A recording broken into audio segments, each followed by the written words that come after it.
بسم اللہ الرحمن الرحیم الحمد للہ وکفی وسلام علی عباده الذین اصطفی اما بعد فاعوذ باللہ من الشیطان الرجیم بسم اللہ الرحمن الرحیم ظہر الفساد فی البر والبحر بما کسبت ایدی الناس لیذیقہم بعض الذی عملوا لعلہم یرجعون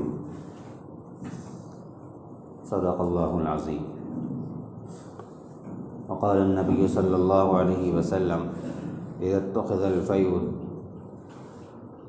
دولا والامانة مغنما والزکاة مغرما وتعلم لغیر الدین فأطاع الرجل امرأته وعق أمه وأدنى صديقه وأقصى أباه وظهرت الأصوات في المساجد وساد القبيلة فاسقهم وكان زعيم القوم أرذلهم وأكرم الرجل مخافة شره وزهرت القينات والمعازف وشربت الخمور ونعن آخر هذه الأمة أولها فليرتقبوا عند ذلك ريحا حمراء وزلزلة وخسفا ومسقا وقذفا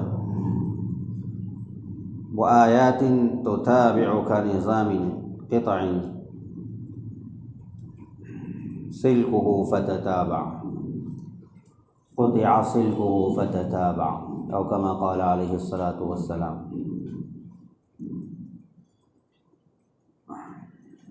اللهم صل على سيدنا محمد وعلى آل سيدنا محمد وبارك وسلم۔ اللهم صل على سيدنا محمد وعلى آل سيدنا محمد وبارك وسلم۔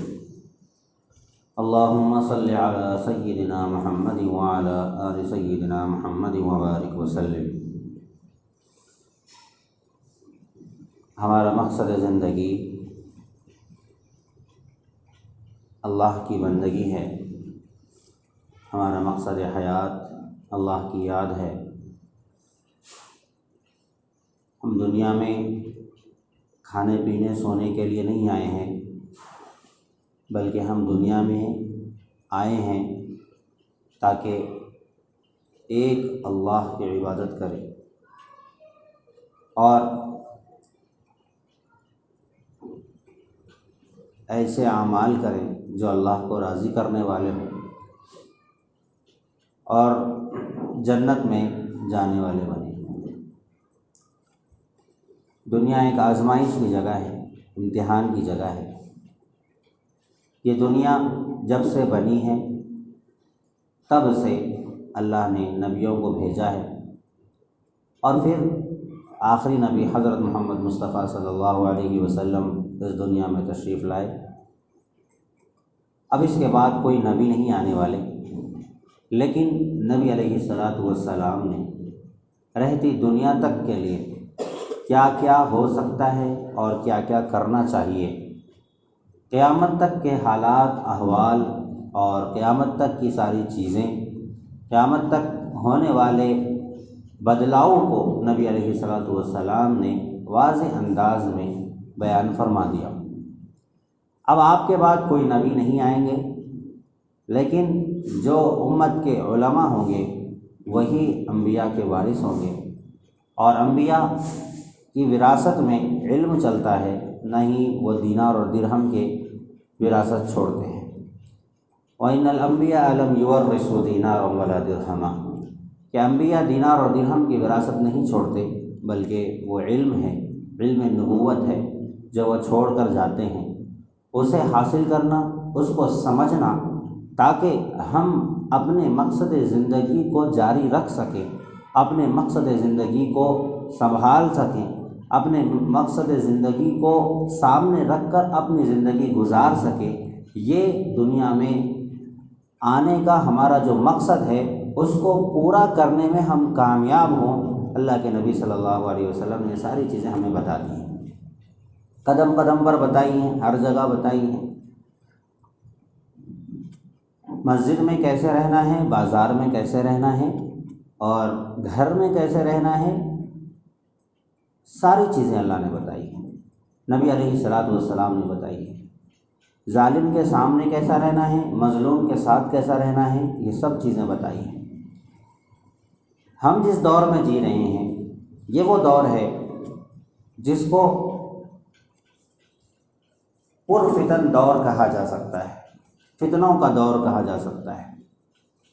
اب ایسے دور میں جب کہ ہر طرف فتنے ہی فتنے ہیں، باطل بھیس بدل بدل کر مسلمانوں کے ایمان پر، ان کے اسلام پر ڈاکہ ڈالنے کی کوشش کر رہا ہے، حتیٰ کہ مسلمانوں کی شناخت اور مسلمانوں کا مذہبی تشخص، یعنی کہ مذہبی جو مسلمانوں کی علامتیں ہیں، مسلمانوں کا جو طرز زندگی ہے، مسلمانوں کی جو تہذیب ہے، اس کو چھیننے کی کوشش کر رہا ہے۔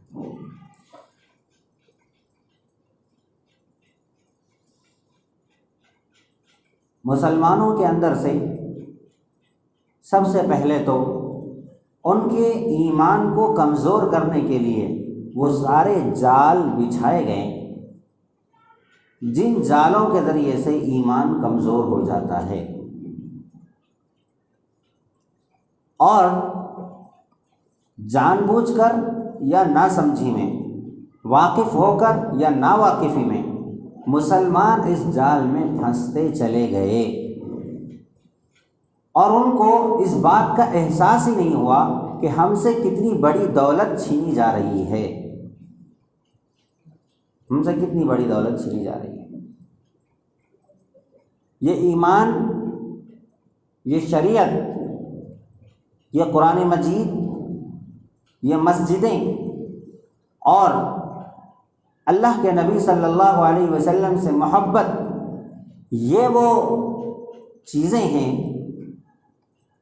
جو دشمن چاہتا ہے کہ ہمارے دلوں سے نکل جائے، ہمارے سینوں سے نکل جائے۔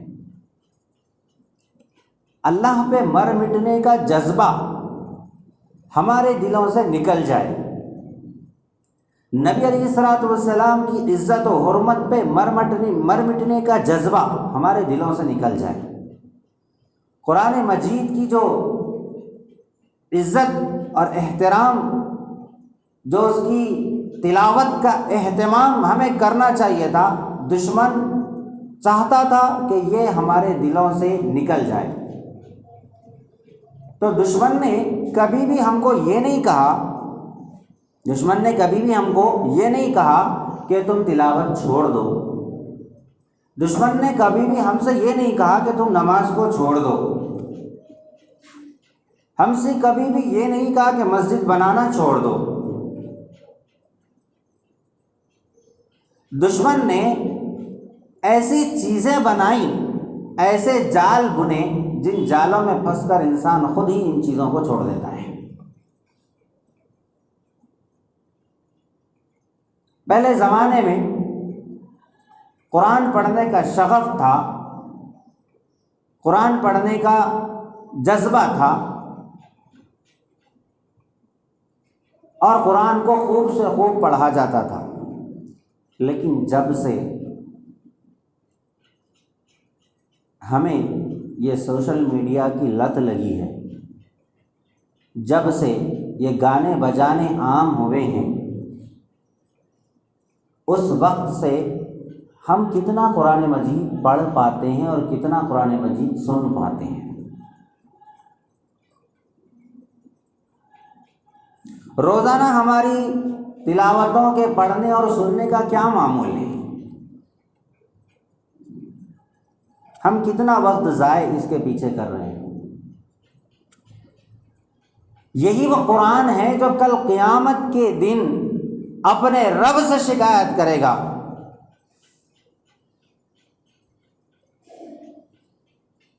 کیا شکایت کرے گا؟ وقال الرسول يا رب إن قوم اتخذوا هذا القرآن مهجورا۔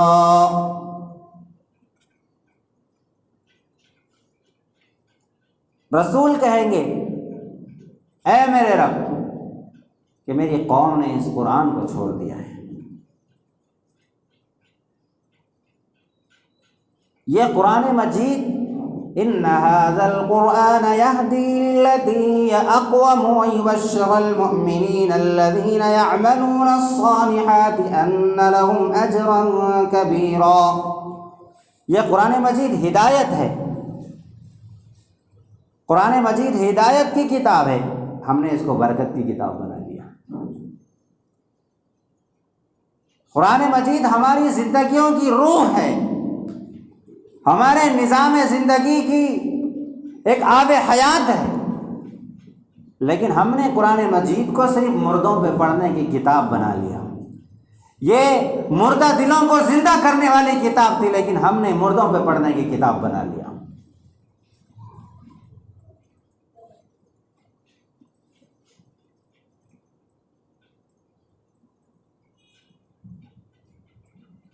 قرآن مجید کو چھوڑ دیا، اسی وجہ سے آج ذلت و خواری کا ہم منہ دیکھ رہے ہیں.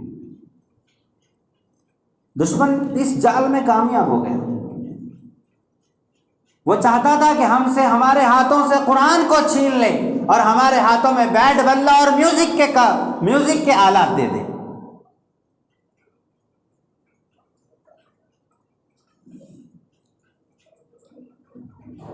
دشمن ہمارے کانوں سے تلاوت کے مزے کو نکال کر گانوں کے مزے کو ڈالنا چاہتا تھا. دشمن آج اس میں کامیاب نظر آتا ہے کہ وہ ہمارے دلوں سے، ہمارے کانوں سے تلاوت کے مزے کو ہٹا کر گانوں کے مزے میں ڈال چکا ہے.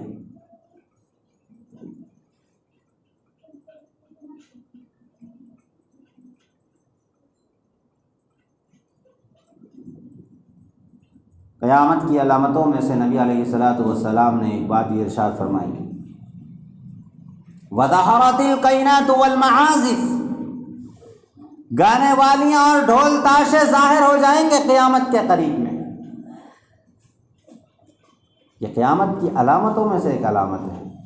اب یہاں پر بہت سارے لوگ بولتے ہیں قیامت کی علامتیں، بولے تو مصعب یہ تو دیکھو ہونے والا ہی ہے، یہ تو نہیں بولے تو بھی ہونے والا ہے. کیونکہ اللہ کے نبی کی پیشن گوئی ہے، اللہ کے نبی کی پیشن گوئی ہے، یہ تو رکنے والی چیز نہیں ہے.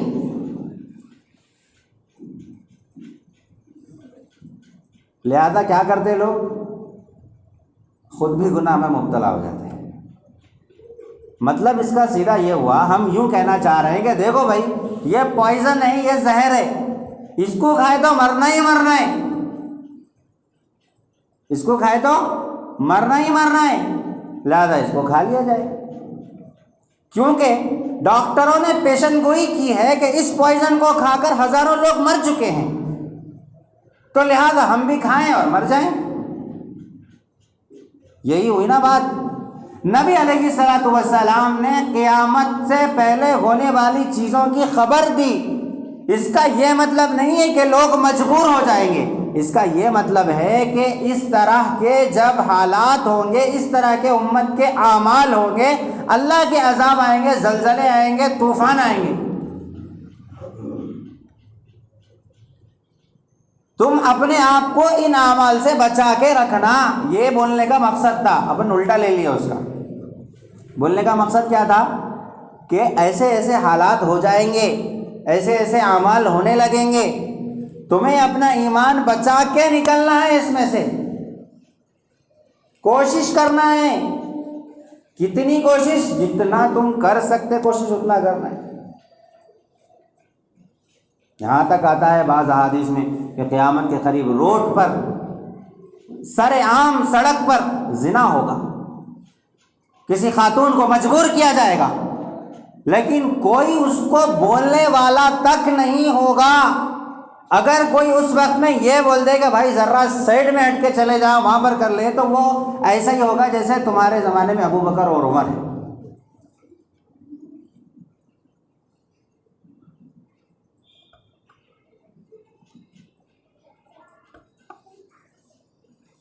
تو کیا مطلب اس کا کیا مطلب؟ اگر ہم برائی دیکھیں تو خاموش بیٹھ جانا، برائی دیکھے تو خاموش بیٹھ جانا، روکنا اس کو. اگر نہیں روکو گے، اگر نہیں روکو گے اللہ کا عذاب ان پر بھی آئے گا، تم پر بھی آئے گا۔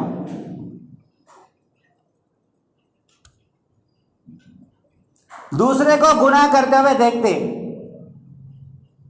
اپن نہیں روکتے، کئی کو نہیں روکتے معلوم؟ جان دو بھائی اپن ہی سدھرے ہوئے نہیں ہیں، جان دو بھائی اپن کو سب پورا سدھرے ہوئے بولی، جو دوسروں کو بولیں گے۔ یہی چیز ذہن میں آتی جو لوگوں کو بولنے اور روکنے سے منع کرتی ہے ہم کو۔ پہلے اپن سدھر جائیں گے، اچھا سامنے والا بھی وہی بولتا پھر، ارے جاؤ یارو پہلے اپنا کام کر لو، پہلے خود سدھرو، پہلے آئے بڑے دوسروں کو نصیحت کرنے والے، خود میاں فصیحت کرے دوسروں کو نصیحت، پہلے خود سدھرو بھائی۔ بڑے ارے کیسے زبردست دلائل دیتے، گناہ چوری اور سینہ زوری، چوری اور سینہ زوری اس کو ہی بولتے۔ تو میرے بھائی یہ حالات ہوں گے کہ گناہ میں مبتلا ہو جائیں گے، لیکن اس وقت میں نہ روکنا، نہیں روکنے والے بھی گناہ میں برابر کے شریک ہیں، نہیں روکنے والے بھی برابر کے شریک ہیں گناہ میں۔ بولنا، روکنا، جتنا تم سے ہو سکتا روکنے کا کوشش کرنا، پوری کوشش کرنا، بھرپور سمجھانا اس کو، بولنا، بتانا، ہر جگہ کوشش کرنا۔ گانے بجانا بری بات ہے بولتے ہم کیا سمجھے، بولتے مسجد میں گانا بجانا اور اذان ہوتے وقت گانا بجانا بری بات ہے، سمجھ لیے اس کا مطلب۔ مسجد میں تو بات بھی کرے، بچے بھی بات نہیں کرنا۔ مسجد میں اگر کسی کی بیل بھی بج گئی، سمجھو اتفاق سے بھول گیا انہیں سائلنٹ کرنا، بیل بھی بج گئی، پورا پلٹ کے اس کو دیکھتے ہیں، مسجد میں کیسا ہے گا خواب، کیسی بات، باہر چلتا یہاں بھائی ہے نا، چلتا سب چلتا، باہر سب چلتا، تو باہر روک کے رکھنا۔ کوئی اگر گانے کی میوزک لگانا، بھائی میرے کئی کو گناہ میں مبتلا ہو رہا، اللہ کے بندے چھوٹی موٹی کوئی ٹیون لگا لو، رنگ ٹون لگا لو۔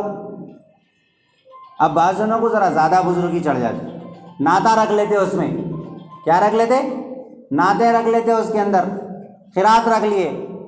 آپ کے گھر پہ بیل مارنے کے واسطے اللہ کے کلام کو استعمال کر رہے ہیں آپ کو گھنٹی کے لیے، آپ کو اطلاع دینے کے واسطے آپ اللہ کے کلام کو استعمال کر رہے ہیں، یہ نبی سے محبت، نعت کو استعمال کر رہے ہیں آپ۔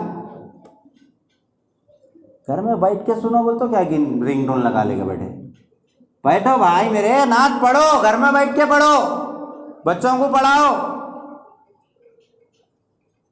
نعتیہ محفل سجاؤ، قرات کی محفل سجاؤ، گزارش کرو امام صاحب سے، مؤذن صاحب سے، حافظ صاحب سے، بھائی آپ تھوڑا قرآن پڑھیے، میں سننا چاہ رہا ہوں۔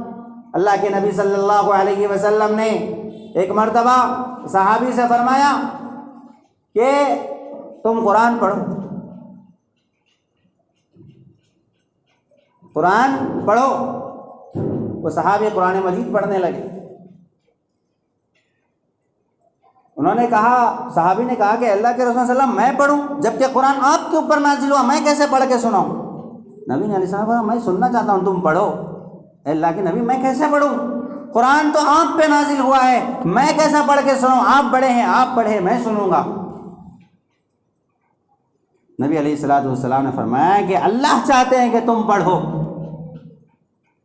صحابی کی آنکھوں سے آنسو نکل گیا، اللہ سمانی، کہ اللہ نے میرا نام لے کر کہا کہ مجھے قرآن میں پڑھوں۔ نبی علیہ الصلوۃ والسلام نے اللہ سماک، اللہ نے تیرا نام لے کر کہا کہ تو قرآن مجید پڑھ۔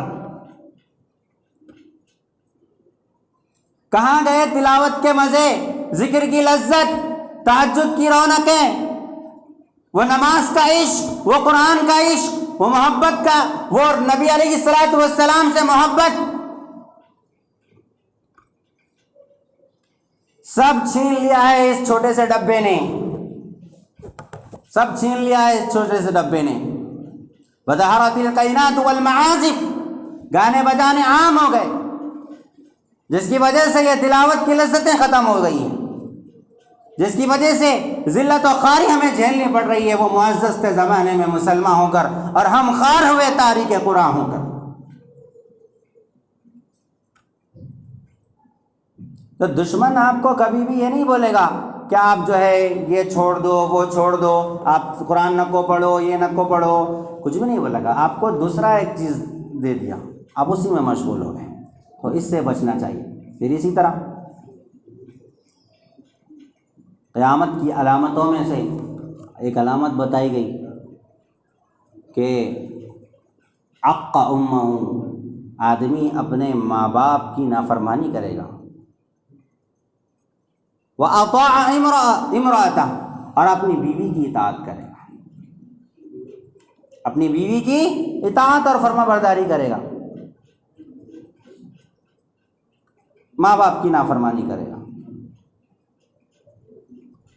یہ ہو رہا ہے کہ نہیں ہو رہا ہے اپنے معاشرے میں؟ بیوی کی خاطر ماں پہ ظلم کرنا ناجائز ہے، اور ماں کی خاطر بیوی پہ ظلم کرنا ناجائز ہے، حرام ہے۔ ماں کے الگ اپنے حقوق ہے، بیوی کے اپنے الگ حقوق ہے۔ پہلی بات تو ہمارے معاشرے میں نکاح کا مقصد ہی ختم ہو گیا۔ ماں باپ اپنے بچوں کا نکاح پہلی بات تو جلدی کرتے نہیں، کرے تو بھی کب کرتے؟ جب اماں کو کام والی کی ضرورت رہتی۔ وہ بیوی بنا کے محبتوں کے ساتھ نہیں لے کے آتے، بہو ایک کام والی، ساتھ دینے والی ہونا ان کو کام والی کی ضرورت رہتی۔ اب وہ کام والی کی نیت سے لے کے آتے، اس سے توقعات پوری کام والی کے۔ اب ساس بہو کے جھگڑے شروع ہو جاتے، انہوں کام والی سمجھ کے لائے، اب انہوں سمجھے میری اماں ہے بول کے۔ یہاں پر جو ہے ایک دوسرے کے جو توقعات تھے، وہ توقعات، ایک دوسرے سے جو امیدیں تھیں، وہ ختم ہو جاتی۔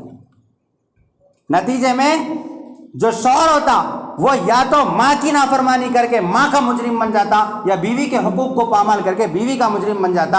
ادھر بھی جہنم، ادھر بھی جہنم، یہ بھی گناہ، وہ بھی گناہ۔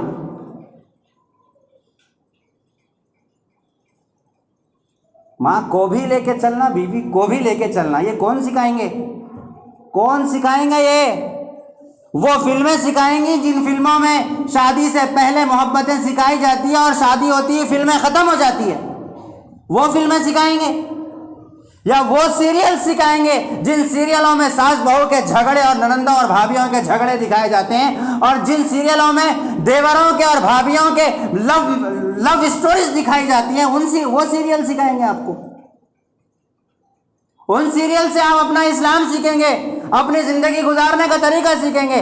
ارے وہ غیروں کی تہذیب ہے۔ وہ دیور کا مطلب ہی ہوتا ہے آدھا شوہر، وہاں مطلب ہی ہوتا ہے سالی کا مطلب ہی ہوتا ہے آدھی گھر والی۔ ہمارے اسلام کے اندر سالی کی طرف دیکھنا بھی ناجائز ہے، دیور کی طرف دیکھنا بھی ناجائز ہے۔ تم کون سی تہذیب اختیار کر کے جی رہے ہو؟ کون سا قرآن کو فالو کر رہے ہو؟ کون سی حدیث کو فالو کر رہے ہو؟ کیا زندگی میں اسلام آ چکا ہے یا نہیں آ چکا ہے؟ ذرا اپنے تابن میں، اپنے گریبان میں جھانک کر تو دیکھو، کس تہذیب کا تم نام لے رہے ہو؟ تم کون سے مسلمان ہو؟ کون سے مسلمان ہو؟ ذرا اپنے گریبان میں جھانک کر بتاؤ۔ وہ مسلمان ہو جو سیریل اور فلموں میں بتائے جاتے ہیں، وہ خان پٹھان ہو جو سیریل اور فلموں میں بتائے جاتے ہو، یا وہ مسلمان ہو جو خالد بن ولید، طارق بن زیاد، محمد بن قاسم اور صلاح الدین ایوبی، شیخ عبد القادر جیلانی جیسے ہوا کرتے تھے؟ کون سے مسلمان ہو؟ بتاؤ تو صحیح اپنے گریبان میں جا کر۔ پھر تم کہتے ہو کہ مسلمان بے عزت ہو رہا ہے۔ ہاں، تم بے عزت ہونے کے لائق ہو۔ وہ معزز تھے زمانے میں مسلمان ہو کر، اور ہم خوار ہوئے تاریک قرآن ہو کر۔ اپنے ماں کی خاطر بیوی کے احترام کو پامال، بیوی کے حقوق کو پامال نہ کرو، بیوی کی وجہ سے ماں کے حکموں کی خلاف ورزی نہ کرو۔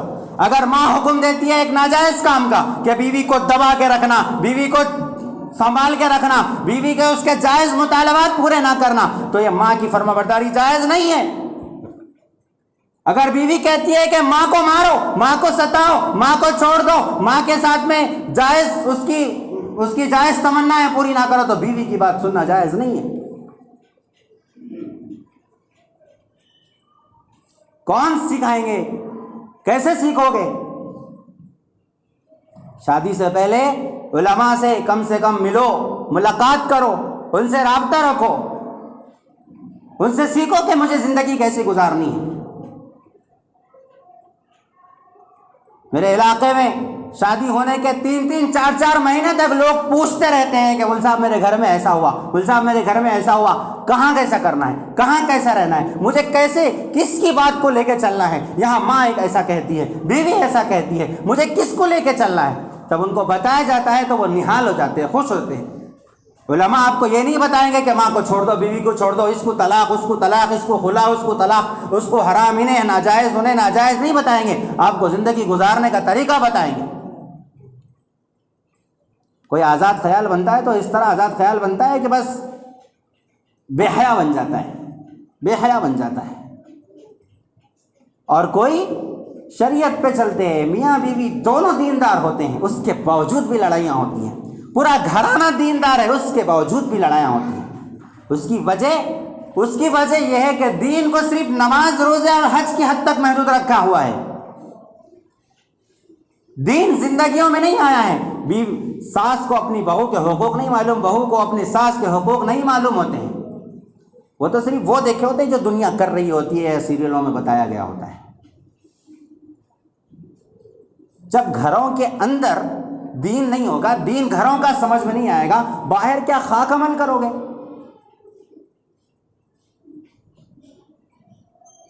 اپنے گھروں کی زندگی کو بھی دیندار بناؤ۔ ماں کی نافرمانی اور بیوی کی اطاعت یہ قیامت کی علامتوں میں سے۔ بعض ایسے بھی لوگوں کو دیکھا گیا جو اچھے خاصے دیندار ہیں، دیندار نوجوان بچے، شادی ہو گئی، اب ان کو ایک بھوت سوار ہے، ماں کی فرما برداری کرنا ہے، ماں جو بولے وہ، ماں کے قدموں کے نیچے جنت ہے، ماں کے قدموں کے نیچے جنت ہے، بس یہی دماغ پہ سوار ہے۔ اب امی امی امی امی امی مما، امی مما، مما کے بچے بنے ہوئے ہیں۔ بات کرے گی امی، بات کرے گی امی، بیوی اپنی جائز بات بول رہی، بات کرے گی امی سے پوچھ لو، امی کے ساتھ چلے جاؤ، امی کے ساتھ کر لو، امی جو بولے ویسا، ابا جو بولے ویسا۔ تم کہیں کیوں بنے دولہے بھائی؟ تم دولہے بھائی بننے کے لائق تھے بھی نہیں تھے بھی؟ شوہر بنائے کس لیے؟ الرجال قوامون علی النساء بما فضل اللہ نے مرد کو قوام بنایا ہے، نگران بنایا، اس کو باس بنایا ہے اللہ نے۔ کس کو کہتے ہیں باس؟ تو جو دیندار بچہ ہوتا ہے وہ بھی بیچارہ امی امی بول کے بیوی کے حقوق پامال کر دیتا ہے۔ نہیں کرنا ہے ایسا نہیں کرنا ہے، یہ قیامت کی علامتوں میں سے علامت ہے۔